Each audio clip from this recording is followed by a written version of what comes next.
నమస్తే అన్న, అందరికీ నమస్కారం.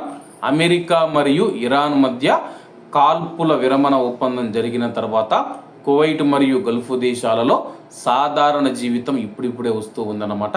అలాగే పరిస్థితులు రోజు రోజుకు చక్కబడుతూ ఉన్నాయని చెప్పేసి అధికారులు తెలుపుతూ ఉన్నారు. ఇందులో భాగంగానే మనం చూసుకుంటే కువైట్ ఎయిర్పోర్ట్ను ఓపెన్ చేశారు. అలాగే కువైట్లో మనం చూసుకుంటే పెళ్లిళ్ళు కావచ్చు, సామాజిక కార్యక్రమాలు కావచ్చు, ఈవెంట్లు కావచ్చు, వేడుకలపైన ఉన్న నిషేధాన్ని కూడా ఎత్తివేసిన విషయం అందరికీ తెలిసిందే. తాజాగా కువైట్ మరొక కీలక ప్రకటన చేసింది. కువైట్లోని క్రీడా క్లబ్బులు అంటే స్పోర్ట్స్ క్లబ్బులు ఏవైతే ఉన్నాయో ఏప్రిల్ 26, 2026 ఆదివారం ఈ రోజు నుంచి తిరిగి ప్రాక్టీసు ప్రారంభించవచ్చని చెప్పి పబ్లిక్ అథారిటీ ఫర్ స్పోర్ట్స్ తెలిపింది.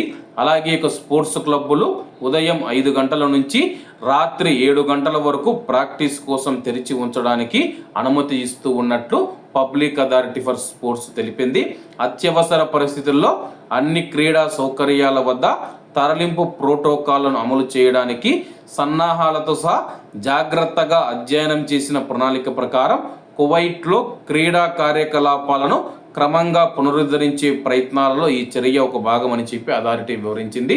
ప్రస్తుతం ఇరాన్తో యుద్ధం వేళ మనం చూసుకుంటే కానీ కువైట్లో జనాలు ఎక్కువగా గుమికూడే అన్ని కార్యక్రమాలు కావచ్చు, క్రీడలు కావచ్చు, అన్నీ అయితే నిషేధం విధిస్తూ కువైట్ రద్దు చేసిందనమాట. ఇప్పుడు ఒక్కొక్కటి తెరుచుకుంటూ ప్రస్తుతం పలు దశలుగా కువైట్ దేశంలో సాధారణ జీవితాన్ని కువైట్ దేశంలో తీసుకొని వస్తామని చెప్పి తెలుపుతూ ఉన్నారనమాట. ప్రస్తుతం కువైట్ ఎయిర్పోర్ట్ ఓపెన్ చేశారు.